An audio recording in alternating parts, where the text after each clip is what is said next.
We're joined this morning by Miss Charlene Patton with the Kansas Soybean Commission. Always a pleasure to have you here. Thank you, Jared. We are celebrating the end of harvest with 12,000 Kansas soybean farmers and also National Apple Month.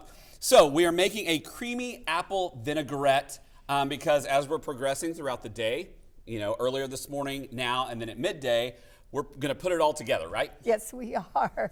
And we've got the candied walnuts that we did earlier. Yes. Yep. Yes. They're so good. I love this recipe because, we still have some warm days and it's great to have salads even through the winter. Yeah. And you can get apples readily available all year long. But I do want to mention the apples in this salad that we're doing today were given to me from the Kramer farm in Nemaha County. They're also soybean farmers, so we are really combining a lot of our good ingredients.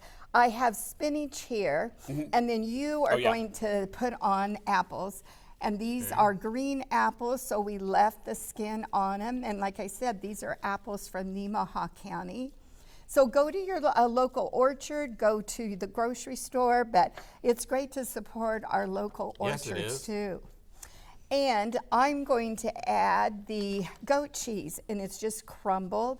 Okay. And this is a very mild cheese, but because we're making it ourselves, Jared, we say this a lot of times, Raina, if you want to swap it out with another cheese or whatever, even add another fruit in there or add some leftover meat that you might have. What other cheese do you think would I put in? We could do feta. Yeah, you could do feta with it. I want some grilled chicken in it. Yeah, you could do that. Now you are going to give the touch of the candied walnuts that we did earlier. And as we said earlier when we made those, this recipe really lends itself to, this recipe calls for walnuts, but you could use a variety of nuts in that recipe too. Yeah. Now I'm just going to kind of drizzle on the dressing. This dressing, you make it in the blender. Okay. And it's a package of tofu, and then half a cup of apple cider and a half a cup of apple juice and a half a cup of apple cider vinegar. A little bit of sugar, a little bit of onion, salt. Put that and blend it all together. And I like adding it so that maybe each person puts on in the amount of dressing that they want. That makes sense. But look at that. Isn't that delicious? I love it. So good. So colorful and ready to celebrate soybean farmers and our apples for the month of October. I love it. And of course, our soybean ingredients are?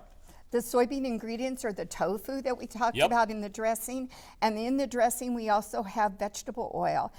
Oh, I forget about that. Yes. I knew the tofu. Okay. Yeah. And they can go to our website at kansassoybeans.org, or they can call our 800 number, 877-KS-SOYBEAN, and we'll mail them all the recipes for October. All right. Thank you, Charlene Patton with the Kansas Soybean Commission. Stay with us because we're back right after this.